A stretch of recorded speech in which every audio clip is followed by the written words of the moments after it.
বাসায় যখন কোনো মেহমান আসে তখন তো একটার পর একটা খাবার চলতেই থাকে, যতই ভাবি ডায়েটে আছি, যতই ভাবি কম করে খাবো, কিন্তু তার হয় না, একটার পর একটা খাবার চলতেই থাকে। অল্প অল্প করে খেতে খেতেও দেখা যায় অনেক বেশি হয়ে যায়।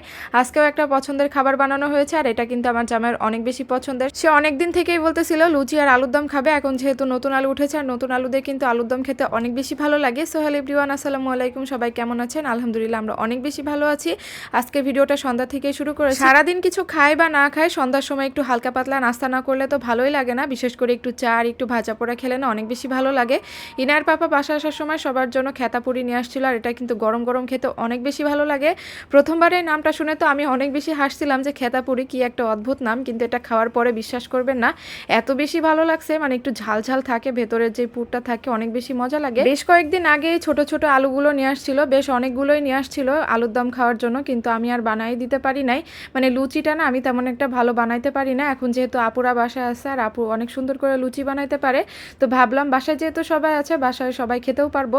তো আলুগুলো একটু ভিজায় রাখছিলাম, তারপর চামিচ দিয়ে আমি আর আমার শাশুড়ি মা খোসাগুলো মানে ছাড়াই নিছি। নতুন আলু যেহেতু বটি লাগে না ছাড়াতে। আর একটা টিপস আপনাদের সাথে শেয়ার করি, নতুন আলুগুলো ফ্রিজে রাখলে কিন্তু অনেক দিন পর্যন্ত ভালো থাকে, মানে একদম নতুনের মতো টাটকা থাকে। আমি এই ছোট আলুগুলো খাটের নিচে এমনি জালিতে রেখে দিয়েছিলাম, পরে দেখি শুকায় যেতেছে, পরে আমার ননাস দেখে বললো এগুলো ফ্রিজে রেখে দাও, ভালো থাকবে। সত্যি কথা বলতে ফ্রিজে রাখার পরে দেখি মানে শুকনো আলুগুলো একদম তাজা হয়ে গেছে। নতুন আলু খেতে তো আমরা কম বেশি সবাই অনেক বেশি পছন্দ করি, আর সেই জন্য কিন্তু কিনেও রাখি অনেক বেশি, আমি নিজেও অনেক বেশি করে কিনে রাখি।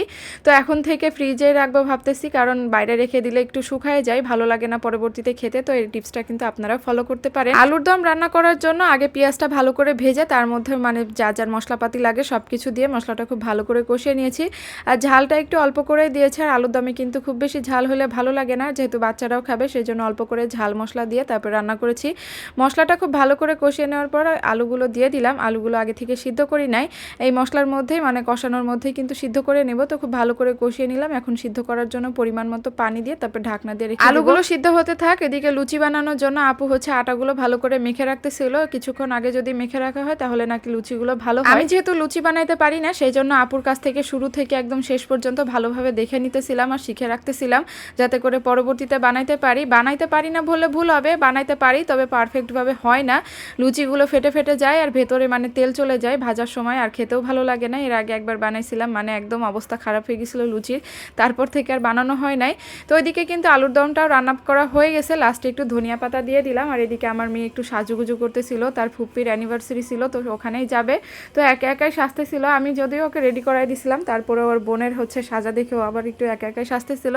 ওই যে মেয়ে মানুষ একটু ঢং না করলে কি চলে, আর মেয়ে মানুষ বলে কথা, একটু সাজুগুজু তো করতেই হয়, এটা ছোটোবেলা থেকেই বোঝা যায়।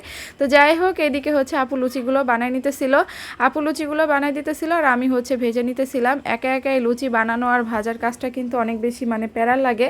একা একা মানে বানানো আবার ভাজা একটু ঝামেলা হয়ে যায়। যে কোনো কাজেই পরিবারের সবাই মিলে হাতে হাতে করলে কিন্তু সেই কাজটা সহজ হয়ে যায়, আর সেই কাজটা করতেও কিন্তু অনেক বেশি ভালো লাগে, আনন্দ লাগে। লুচি বানানোর কাজটা একটু কঠিন হলেও ভাজার কাজটা কিন্তু অনেক বেশি ভালো লাগে, মানে যখন ফুলে ফুলে ওঠে তখন কিন্তু দেখতে অনেক বেশি ভালো লাগে। আমার কাছে তো বেশ ভালোই লাগতেছিল। আর লুচিগুলো যদি না ফুলে তাহলে কিন্তু আবার ভাজতে ভালো লাগে না।